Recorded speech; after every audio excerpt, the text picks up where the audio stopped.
This is the QuietKat Ranger. Y'all stay tuned.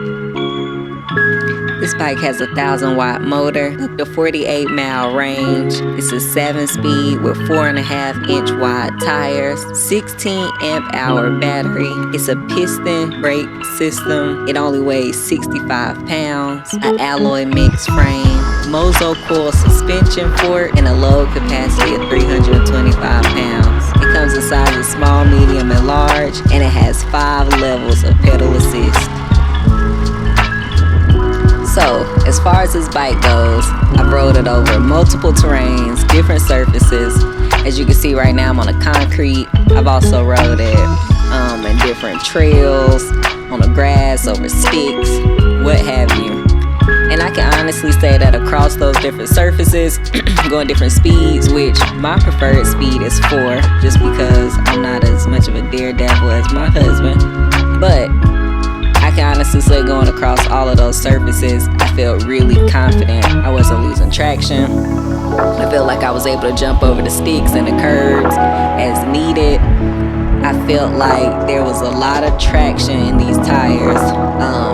I didn't feel off balance at all. Like I said, it was a really enjoyable experience. I actually was pretty nervous the first time that I really took this bike up past 20 miles per hour, because I thought that I would get unstable. I would be unstable. I thought it would get really shaky and that front wheel would start wobbling, but that didn't happen at all.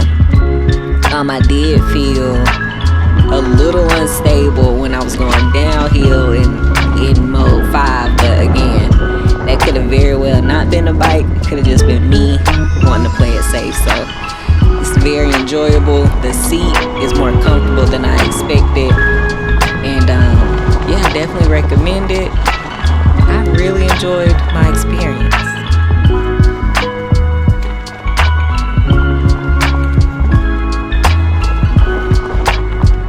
With that said, here is my overall impression. So first things first, my number one thing on this bike is I love the fat tires. It's just something about mountain bike with just thick tires.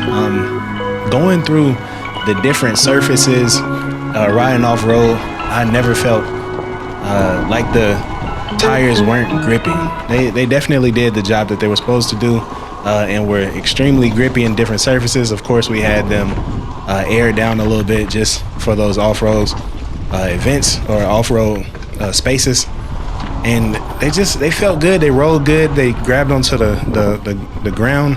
Anytime that I was carving on these different surfaces, they did what they were supposed to do. So I felt real good about the tires. Overall, the bike is pretty dope. It feels really good to ride, really smooth. I did have one complaint about the forks. The forks, in my opinion, weren't the smoothest forks. It kind of had the bike a little bit jittery. It wasn't that smooth rebound when you were going through different surfaces, hills, bumps, cradles and such. Another point that was kind of a little bit sour is the chain. The cassette or the rear hub, for some reason, I don't think that it was as smooth as it was supposed to be. So coming up, you can see how the chain it loses some of its tautness when you stop pedaling, and if you try to pedal in reverse, it slacks up and it almost wants to jump off the teeth on the gear. Outside of that, this bike was really cool. Didn't have to charge it much.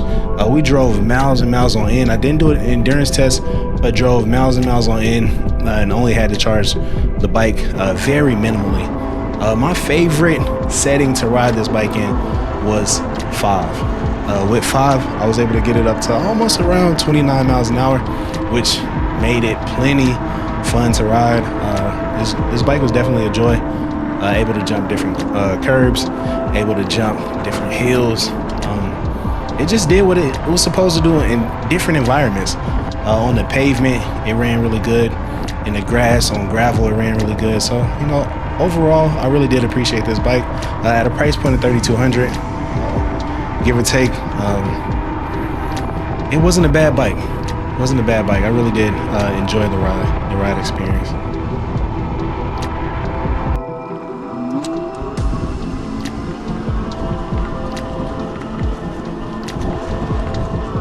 So with this bike, the accelerator is pretty responsive. As soon as you push down on that accelerator, it's going to take off.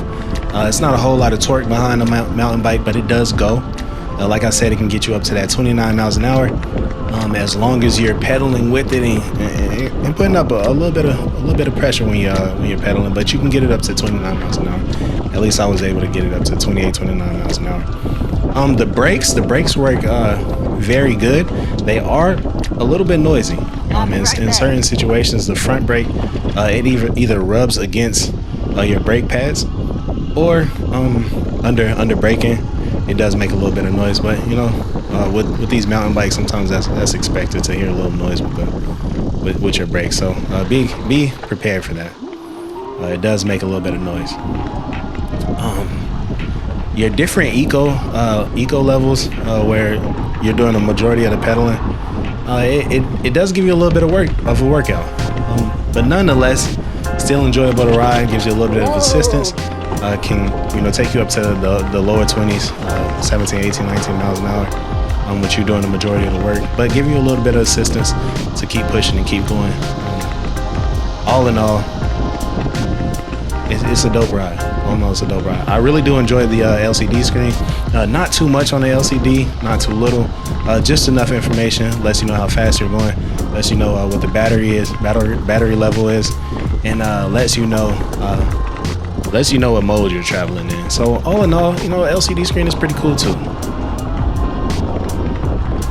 So now that we got ride quality out the way, assembly of this bike was relatively easy. All you had to do was install the handlebars and then put on the front wheel and get it lined up with your brake pads, and you're done. Very simple out the box. Pretty much everything was already ready to go. Mounted the LCD screen onto the handlebars, and really it was ready to ride. So very easy to install and set up this bike. This bike does come with a charger. The charger gets you from 0 to 100 in roughly 6 hours. So after you're done with the full day of play, 6 hours and you're right back at it the next day. That's really all I've got. Pretty dope bike. Would pick up another one if I had the opportunity. But dope. Very dope.